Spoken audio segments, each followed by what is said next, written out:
É com grande satisfação e alegria que recebemos hoje aqui para dar o seu depoimento para o nosso portal Memórias da Cultura e do Esporte de Brasília.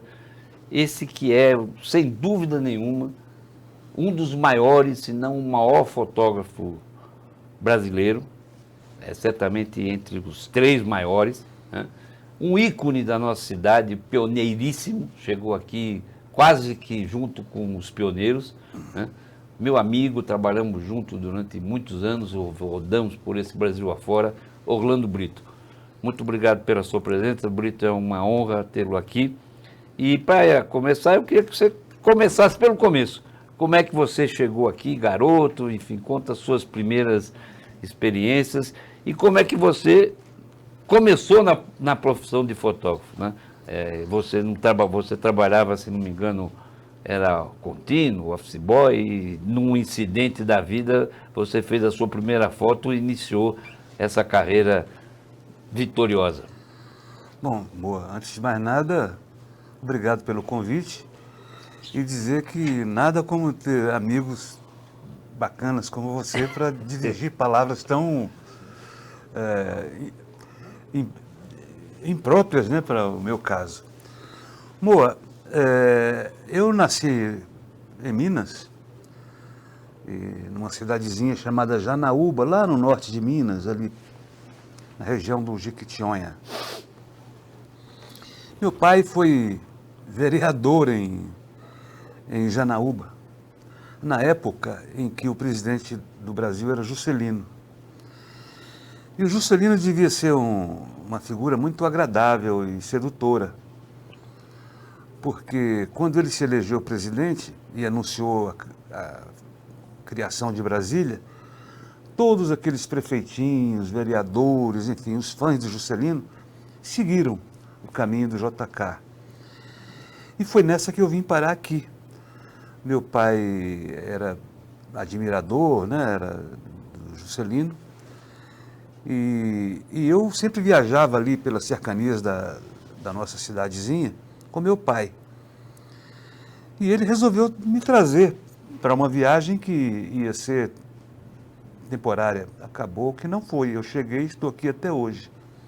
Eu estou falando de uma semana antes do 3 de maio de 57. E por que eu estou falando dessa data? Porque no dia 3 de maio foi a primeira missa de Brasília. Ali no, Ali no no Cruzeiro. Cruzeiro. Tanto que se você olhar naquela foto aérea, que tem o Cruzeiro, tem o Juscelino, tem uns índios assim no canto, tem uns soldados, lá no cantinho assim tem uns meninos brincando. Um daqueles meninos sou eu. Então eu tenho com Brasília assim, uma relação muito forte por conta desse meu início de vida, né? Quer dizer que você chegou aqui uma semana antes da Uma primeira semana missa. antes, Mo, era Essa eu incrível. realmente não sabia. Brasília era um lugar incrível, porque você tinha o núcleo Bandeirante.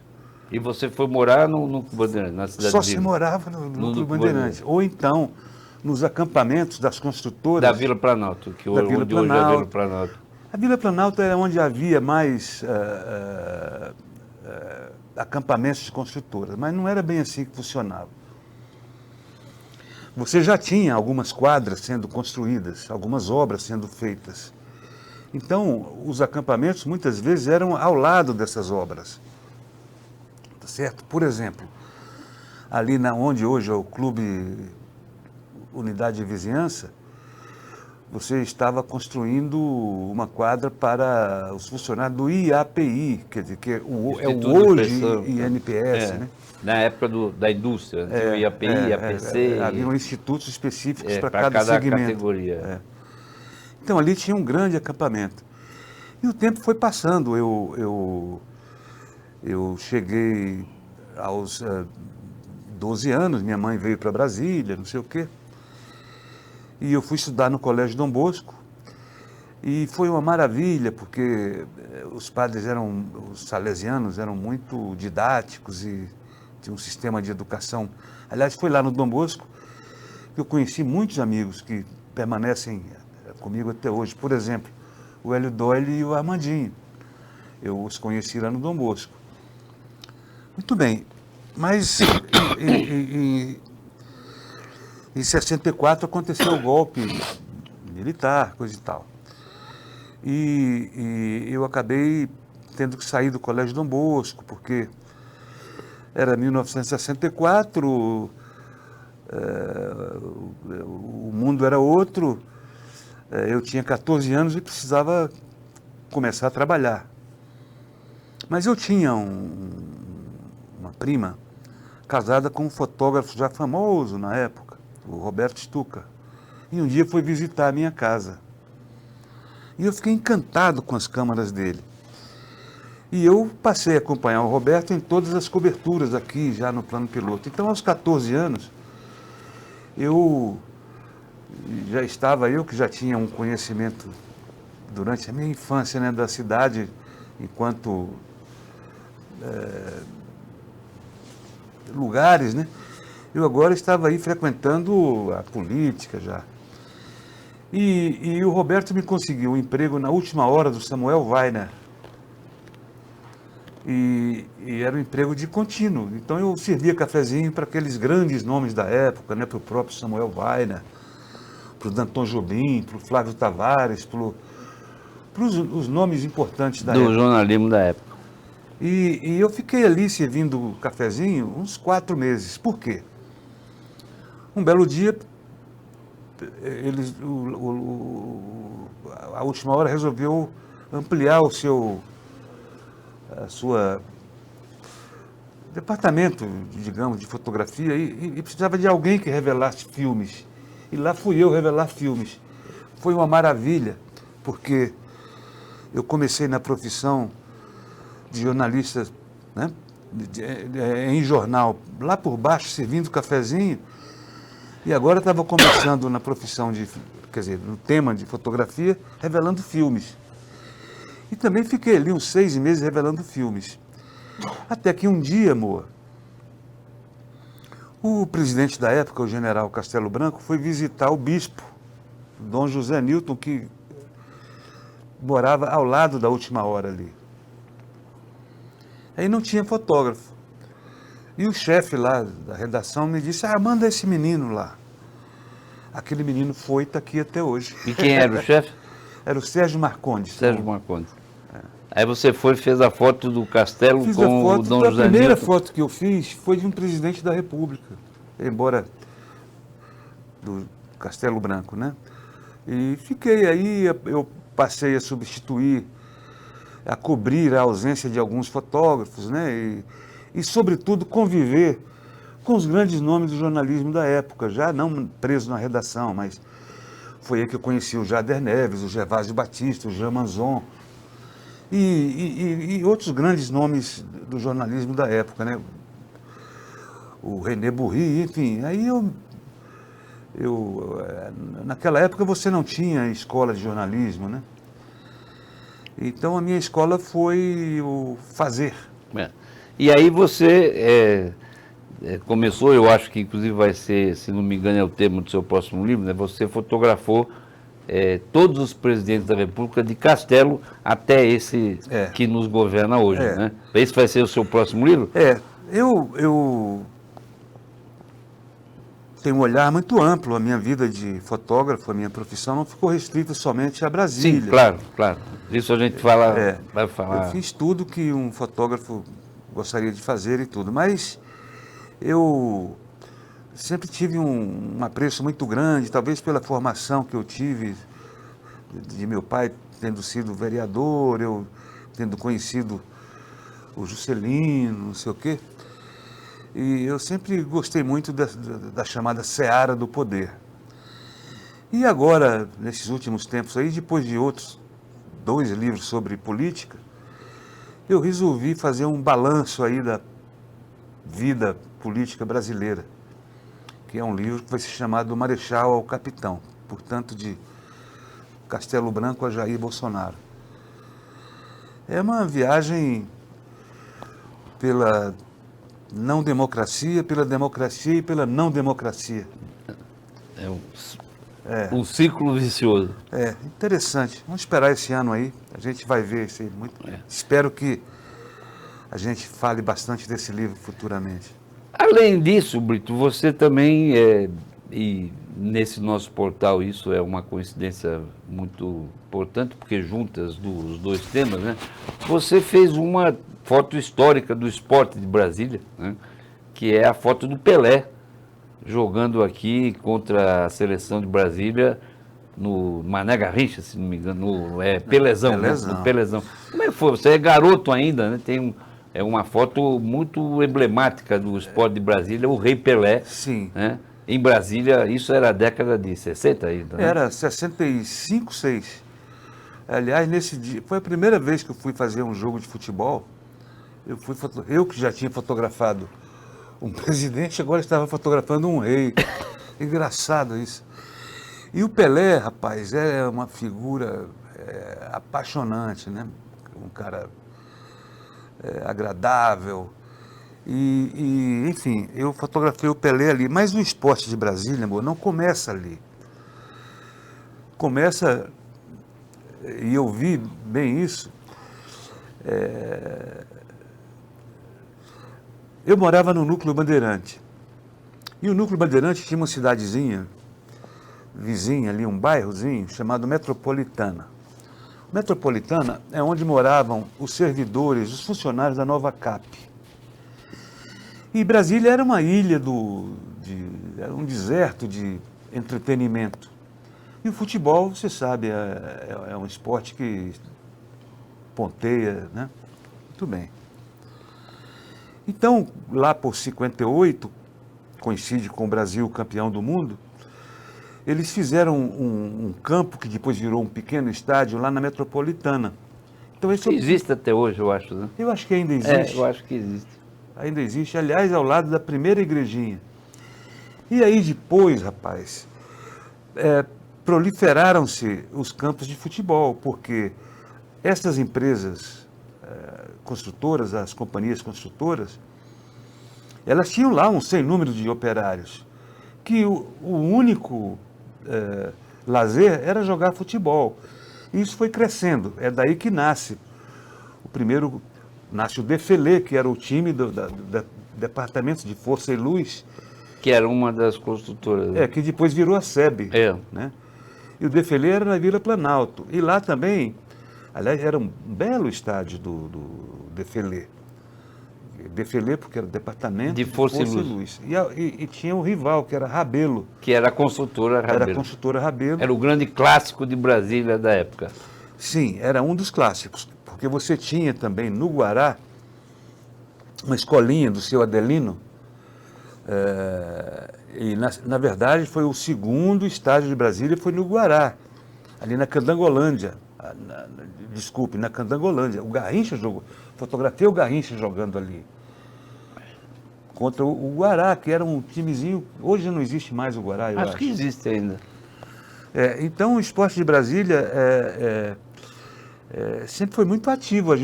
Muita gente aqui não teve olhos para enxergar. E você tinha grandes nomes, você tinha nomes que vieram do Rio, de São Paulo, ex-jogadores. Por quê? Com a transferência da capital, muitos funcionários que foram transferidos eram atletas no Rio de Janeiro. E vieram para cá. Que vieram para cá e tiveram que se abrigar em algum time. Por exemplo, o Bimba, né? O Farnese, que era um grande jogador, o Beto, que foi campeão no Botafogo. E que foram nomes muito importantes aqui.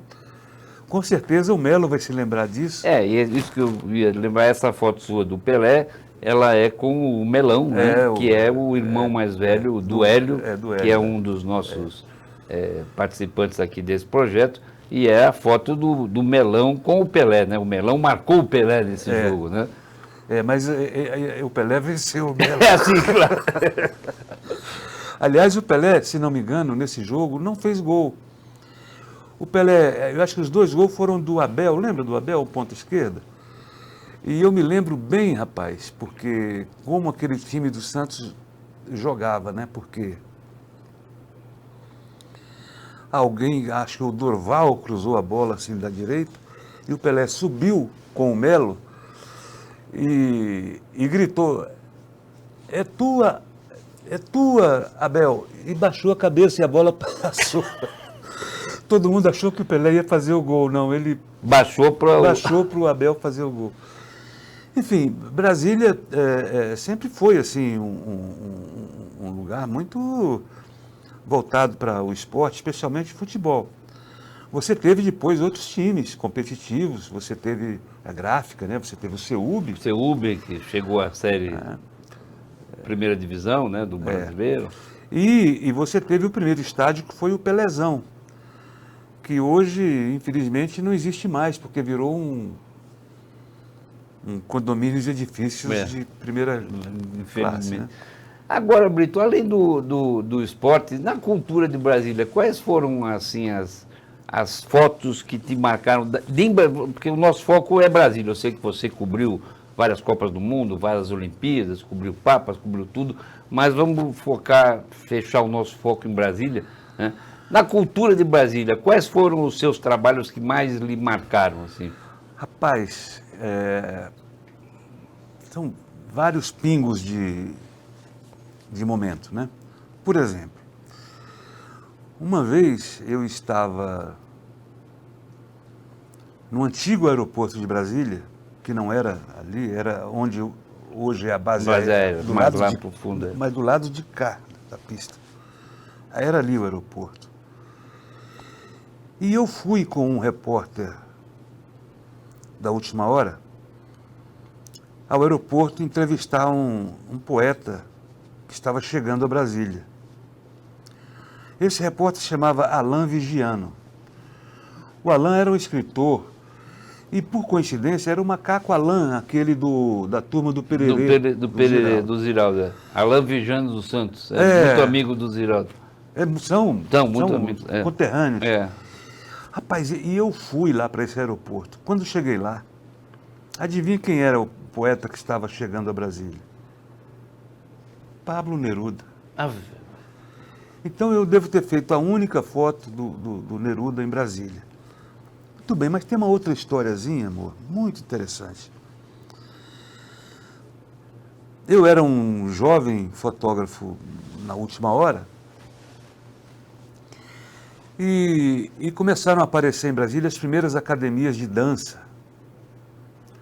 A Lúcia Toller tinha uma academia aqui na 504, algo assim.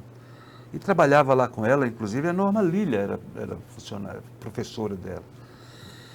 E eu fui lá fotografar para uma matéria da Última Hora e encontrei uma menina que ficou minha amiga até o fim da vida.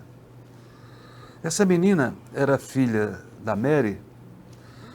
A Mary era funcionária do DETUR, Departamento de Turismo, que ela veio para Brasília com o marido. O marido era um oficial da Embaixada da França, no Rio, mas com a vinda da embaixada ele veio e acabou morrendo. E essa menina era Françoise Forton. Então eu fotografei, rapaz, a Françoise, assim, ficamos amigos, saímos para tomar sorvete, para comer lasanha no Roma. Aliás, ela morava... Naquela época você não tinha ainda definidas as áreas residenciais, muita gente morava nos lugares mais improváveis. Por exemplo, a Françoise morava com a mãe, viúva, aqui em frente, onde hoje é o shopping Pátio. Pátio Brasil. Ali tem uns edifícios de 6 andares e embaixo era o restaurante Roma e ela morava em cima. Então, eu fotografei muito a Françoise, mas muitos outros artistas. Por quê? Você logo, a cidade começou a fervilhar, né? Brasília, o Juscelino era um cara realmente magnífico, né? E ele começou a adotar a cidade começou a descobrir que ela era um cenário para as coisas acontecerem. Tanto que Veja você, vou te contar uma historinha que eu nunca contei. Eu fiz um livro chamado Senhoras e Senhores, Sim, eu conheço que é aquele dos velhos dos famosos. velhos com um pano vermelho e tal. Só velhos famosos. Só velhos famosos. E um belo dia, eu fui fotografar o Dr. Oscar Niemeyer. Essa história eu nunca contei, vou contar pela primeira vez. E o livro tem 50 personalidades famosas, nomes incríveis da nossa cultura, né? E eu resolvi fazer 4 perguntas para todos esses personagens. Uma delas era por que escolheu essa profissão, qual foi... enfim, e a última pergunta é qual foi o melhor momento da sua vida? E o Dr. Oscar olhou para mim e disse assim, olha meu filho, o melhor momento da minha vida foi em Paris. Eu estava ali na Avenida Champs-Élysées, que tem uns 4 cinemas, e estava passando um filme chamado O Homem do Rio. E O Homem do Rio tinha uma cena do Jean-Paul Belmondo, correndo como um louco nos prédios de uma cidade que estava sendo construída. Essa cidade era Brasília. E a cidade era tão bela, que o diretor escolheu Brasília para fazer essa sequência. E quando terminou aquela sequência do Belmondo correndo naquela maravilha de prédios, o cinema inteiro levantou e começou a aplaudir. Que história maravilhosa. E eu, anônimo, vivi o melhor momento da minha vida. Olha só. Que história fantástica. É a primeira vez que eu fantástica. conto isso.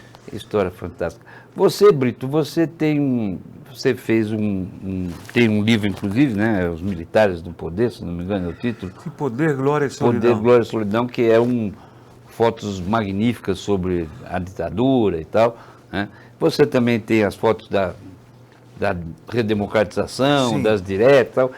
Eu queria saber qual foi, eu sei que é muito difícil essa resposta, mas de todo esse trabalho em Brasília, qual foi a foto que mais lhe marcou, que você considera, não importante esteticamente, mas o momento que você registrou que você considera fundamental nessa sua carreira, em Brasília? São várias, né, amor? Como você disse, mas tem uma que me marcou porque ela representa... Primeiro, ela é de um ícone que morreu, né, Dr. Ulisses Guimarães, e que representa o fim de uma era de homens democratas, verdadeiramente democratas e de valor, né? E foi, por coincidência, a última foto que eu fiz do Dr. Ulisses, uma que acabou sendo capa de uma revista que eu trabalhava, a Veja. Aliás, nós trabalhamos na Veja. Muito, né? E como foi? Eu estava saindo do Congresso, no fim de tarde, naquelas tardes de outubro, né? Que o sol ilumina ali a partir do oeste, né? Que o sol entra assim, incrível. Rapaz, e eu ali naquela escadinha que desce do primeiro andar da Câmara para o térreo, eu vi aquela cena do Dr. Ulisses, parecia assim um bico de pena, né? E eu fiz 2 fotogramas daquilo. Rapaz, e era uma quinta-feira ou sexta já. E nem mandei, naquela época a gente mandava os filmes Por malote. por malote, por avião. E eu, na sexta-feira, a revista fechada, eu fui para casa. Quando no domingo, a gente soube da notícia da morte do Dr. Ulisses. E aí o nosso editor, o Mário Sérgio Conte, me ligou e disse, Brito, você não tem uma foto do Ulisses que represente aí a morte? Eu falei, tenho. E eu fui a São Paulo levar aquilo. E acabou sendo a capa da revista. Bem, aquela silhueta, né? Então é uma foto que ela tem ali, ela é, por mais trágica que seja, ela é agradável de ver, e representa, assim, a morte de um grande personagem da história do Brasil. É, interessante. Embora não seja, nós já estamos caminhando para o final, Brito, eu queria lhe fazer mais duas perguntas. Embora não seja de Brasília, mas você citou essa foto do Ulisses, eu queria que você contasse também uma foto que, além de ser um fotaço, né, é de uma ousadia maravilhosa. Por sinal, o personagem fez aniversário esses dias, né? Você conseguiu a proeza de levar o Tom Jobim para fazer uma foto de Tom Jobim, que foi capa da Veja, tocando um piano no arpoador. Não foi? Você levou o piano para a pedra do arpoador e conseguiu que o Tom... E ficou uma capa emblemática da Veja, né? Como é que foi essa ousadia com o nosso maestro soberano? Sim, nessa época eu era editor da Veja lá em São Paulo. E o nosso editor maior lá era o Hélio Gaspari. E nós tínhamos uma capa do Tom Jobim para sair na segunda-feira. E era ali o dia de fechar a capa, quarta ou quinta-feira, e a gente não tinha a foto do Tom. E o Hélio me deu uma bronca, disse, pô, como que você cuida Você orienta um trabalho dessa grandeza e se esquece de pedir ao pessoal do Rio que se esmerasse numa foto de capa, se vira, bota o Tom na praia, faz o que você quiser. Quando ele disse, bota o Tom na praia, eu pedi à sucursal do Rio que me desse o telefone do Tom. E eu liguei para o Tom Jobim. Ele era casado com a irmã de um amigo nosso, o Rafael Londres. O Rafael Londres. E falei com ela, disse, olha, eu preciso fazer uma capa do Tom. Agora, eu não queria que fosse uma capa, uma foto, mais uma foto sem. Eu queria que uma foto que entrasse para a história do Tom, que contribuísse com a história visual dele. E ela disse, ai meu Deus, o que você está pensando? Eu disse, olha, eu estou pensando em botar um piano na praia. Eu já conversei com a sucursal, a gente vai alugar um piano. E porque tem dois tipos de fotografia, né, em jornalismo. Um que você depende do que acontece, e outro que é o momento, né? E outro que você é uma ilustração. Rapaz, e para minha surpresa, o Tom topou. E eu peguei o ponte aérea, né, do Rio de São Paulo para o Rio, e cheguei ao Arpoador às 6h30. Da tarde. Não, da manhã. Da manhã. Quem é que estava lá? Tom Jobim. Tal e qual eu havia pedido, com uma calça branca, um summer, um blazer. E a minha preocupação, amor, primeiro, era dar dignidade a um personagem como o Tom, né? Aliás, a gente tinha imaginado uma cena que fosse digna de um homem como Tom, um músico como Tom Jobim. E a minha preocupação era que às 7h a praia começa a encher, né? E aí, rapaz, eu fiz 2 rolos de filme e agradeci ao Tom. E ele pegou, ele tinha um carrinho simples. Aí foi comigo, fui até com ele ao carro. E o Tom realmente era uma figura incrível, porque parecia que nos conhecíamos há anos. Porque ele, depois da foto feita, ele seguiu assim uns 10 metros, parou e me chamou, ô Brito, vem cá. Aí eu falei, fui lá no Tom. Aí ele disse, você é de Brasília, mas está em São Paulo, né? Eu falei, Tom, você está sempre no Rio? Eu falei, eu venho muito ao Rio, eu tenho conhecidos e conhecidas aqui, coisa e tal. Pois então, da próxima vez que você vier, me liga para a gente sair por aí, para a gente tomar uns chopps. Olha que figura. Rapaz, e a capa saiu, foi um estrondo. E ele teve a gentileza, a leveza de me ligar, rapaz, para agradecer. E claro, quando eu fui ao Rio, eu fui lá tomar os chopps com o Tom. Para encerrar, agora o oposto. Qual foi a foto que você não fez e que você gostaria de ter feito? Moa, Esse é o grande problema, é o diabo que ponteia a cabeça de todos os fotógrafos. A foto perdida, né? É. E são muitas, todo dia você perde. Mas sim, mais uma que marcou a sua... Ah, rapaz, eu gostaria de ter feito e não fiz. O Tancredo Neves subindo a rampa, morto. Não fiz. Não fiz porque eu calculei mal o tempo. Um fotógrafo tem que dominar uma série de fatores, né? Inclusive o tempo, prever quando as coisas vão acontecer. E na hora que eu estava no segundo andar do palácio ali, esperando a subida do caixão, e eu calculei, eu falei, eu vou lá para baixo para fotografar ele subindo a rampa. Enfim, perdi. Perdeu a É uma foto. foto que... Mas, para que chorar a foto que se Foram perdeu? tantas feitas, né? Tá bom, Brito, muito obrigado por esse depoimento que engrandece muito o nosso trabalho e é uma memória fotográfica da história, não só de Brasília, mas principalmente da história do país. Um grande abraço, obrigado, Brito. Obrigado, espero ter preenchido o tempo de vocês aí com algo que possa ter alguma serventia. Um abraço em todos.